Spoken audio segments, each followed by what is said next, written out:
Cara software ini memungkinkan kamu mendesain sesuatu dan melihat proyekmu secara visual, benar-benar luar biasa. Halo semuanya, nama saya Santiago dan hari ini kita kembali dengan tutorial baru. Kali ini kita akan membahas sebuah software bernama Miro atau Miro, terserah kamu mau menyebutnya apa. Software ini seperti papan tulis kolaboratif online, di mana kamu bisa brainstorming ide, mendesain proyek, dan mengajak seluruh tim untuk berinovasi bersama tanpa peduli dimanapun mereka berada. Dan hari ini, saya akan mengajarkan kamu cara menggunakan beberapa template yang ada di sini, beberapa alat yang tersedia, supaya kamu bisa lihat betapa mudahnya menggunakan software ini dan betapa menarik tampilannya. Seperti biasa, saya akan menghilangkan wajah saya sebentar. Sampai jumpa di akhir video supaya kalian bisa lebih jelas melihat layar saya. Jadi, inilah halaman utama dari Miro. Kamu bisa membuat akun baru menggunakan alamat email, atau kamu juga bisa membuatnya dengan akun Microsoft atau akun Google. Ini yang akan saya lakukan. Saya akan membuatnya dengan akun Google. Setelah kamu memilih email, Miro akan menanyakan nama tim kamu. Saya akan menulis The Best Team. Lalu akan ditanyakan jenis pekerjaan apa yang kamu lakukan di tim ini. Kita akan klik pada desain dan saya akan bilang saya adalah direktur. Untuk keperluan tutorial ini, saya akan memilih opsi tidak, ini pertama kalinya saya menggunakan Miro, dan saya akan bilang bahwa perusahaan saya memiliki antara 2-50 karyawan. Langsung dari awal, kamu bisa mengundang orang ke grupmu untuk bekerja secara kolaboratif di proyek-proyek, tapi untuk sekarang saya akan lewati langkah ini. Saya akan mengerjain proyek ini sendiri aja. Dan di sini ada beberapa opsi di mana Miro memberitahu kamu bisa mulai dari mana. Kita punya sintesis wawasan riset, ada juga loop retro, ada flowchart, ada mind map, dan juga brainwriting. Saya akan pilih yang ini, ide brainwriting, lalu klik mulai. Yang saya suka dari Miro adalah kamu bisa menggunakannya baik dengan trackpad maupun mouse, dan kontrolnya sedikit berbeda tergantung alat yang kamu pakai. Saya menggunakan mouse, jadi Miro memberitahu saya kalau ingin memperbesar atau memperkecil, cukup scroll saja di mouse seperti ini. Dan kalau mau menggeser workspace, cukup klik kanan lalu geser seperti ini. Karena kita menggunakan template brainstorming, Miro sudah menyiapkan beberapa sticky notes untuk kita tulis ide-ide kalau kita mau memulai proyek dengan brainstorming. Mengedit semua sticky notes ini benar-benar sangat mudah. Kalau kamu double klik, kamu bisa mengedit teks di sticky notes-nya. Kamu bisa memperbesar atau memperkecilnya. Kamu bisa mengganti warnanya, misalnya kalau kamu punya prioritas ide yang berbeda dalam proses brainstorming, dan kamu juga bisa memindahkannya kemana aja sesuka hati.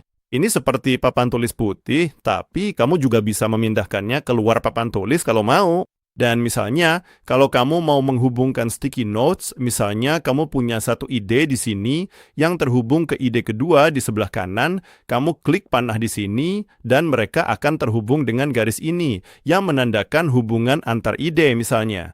Misalkan kita ingin menjual lebih banyak Kalau kita melakukan itu, kita bisa misalnya memperbesar tim kita dengan merekrut lebih banyak karyawan.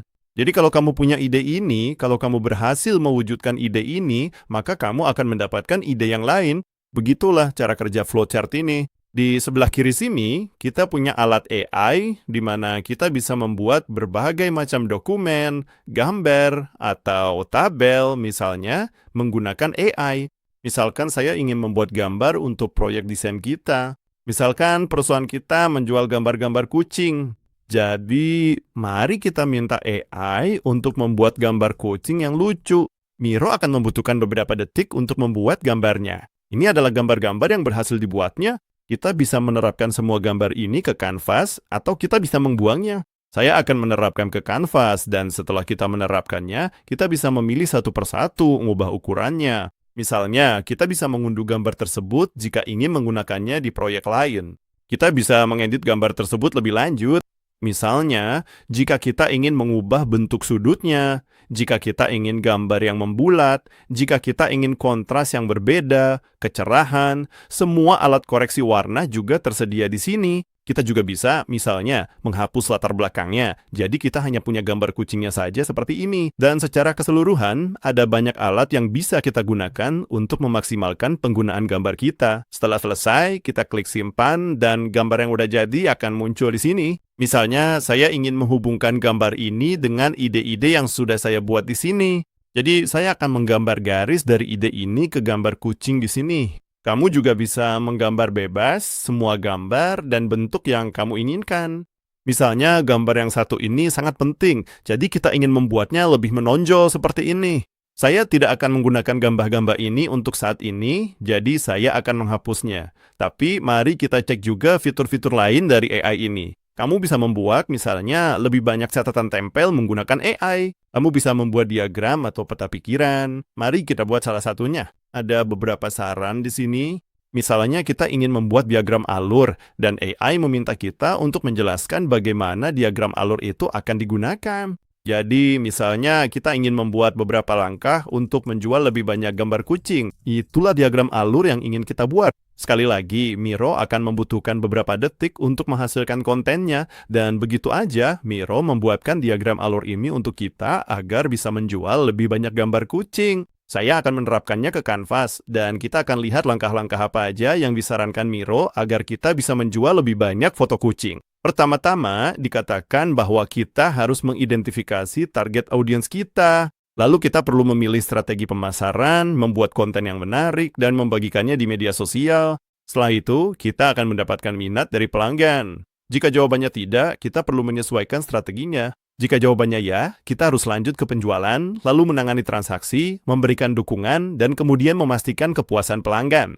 Kita bisa mengedit bentuk atau bagian manapun dari diagram alur ini. Jika kita mengubah ukurannya, garis penghubungnya juga akan otomatis ikut menyesuaikan. Kita bisa nurunin opasitasnya, kita bisa membuatnya lebih tebal atau lebih tipis. Kita bisa mengganti warnanya jika ingin mengatur diagram alur dengan lebih baik. Dan tentu saja, kita bisa mengedit teks di dalam setiap elemen diagram alur. Seperti yang udah saya bilang sebelumnya, kamu bisa membuat bentuk apapun yang kamu mau. Kamu bisa menggambarnya secara bebas, misalnya lingkaran di sini, atau ada juga beberapa bentuk yang udah tersedia. Misalnya, kalau kita mau membuat kotak lain di sini, kita bisa langsung buat seperti itu. Kalau kita mau menghubungkan kedua bagian ini dengan panah, kita tinggal klik panah di sini. Kita juga bisa menggunakan jenis panah yang berbeda, seperti yang ini. Kamu bisa menambahkan highlight pada teksmu. Misalnya, kalau kita klik warna kuning di sini. Secara keseluruhan, Miro adalah aplikasi yang sangat membantu untuk membuat papan tulis digital dan membantu timmu mengatur ide-ide dengan lebih baik. Ini hanya contoh dari proyek brainstorming, dan setelah kamu selesai dengan proyekmu, kamu bisa membagikannya di sini lewat tombol di kanan atas, supaya timmu juga bisa ikut berpartisipasi. Kamu bisa mengubah privasi proyeknya. Saat ini, proyeknya terbuka untuk publik. Siapa aja yang punya linknya juga bisa mengeditnya.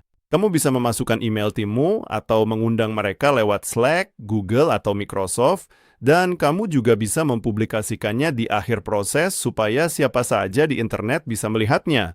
Kalau kita klik logo Miro di kiri atas, kita akan kembali ke layar pertama, di mana kita bisa membuat proyek baru lagi. Misalnya, kalau kita mau membuat flowchart, kita tinggal klik di sini pada flowchart, dan kamu bisa mengedit bagian manapun dari flowchart yang kamu inginkan. Seperti yang udah saya bilang sebelumnya, kamu bisa mengubah teksnya, kamu bisa mengubah warnanya. Sekali lagi, kamu bisa menggunakan AI untuk membuat tabel, gambar, dokumen, dan lain-lain. Bagikan ini ke seluruh timmu agar bisa berkolaborasi di proyek ini. Begitulah cara pakai Miro. Seperti yang kamu lihat, sangat mudah untuk memahami cara kerja software ini karena memang sangat intuitif.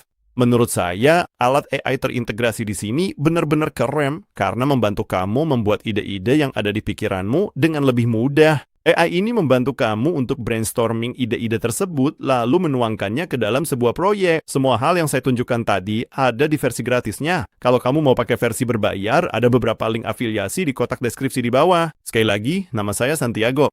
Saya benar-benar berharap tutorial ini bermanfaat buat kalian semua. Tulis di kolom komentar di bawah kalau kamu udah pernah pakai Miro dan bagaimana kamu menggunakannya. Jangan lupa untuk subscribe channel ini ya. Sekali lagi, terima kasih sudah menonton dan sampai jumpa di tutorial berikutnya. Dadah!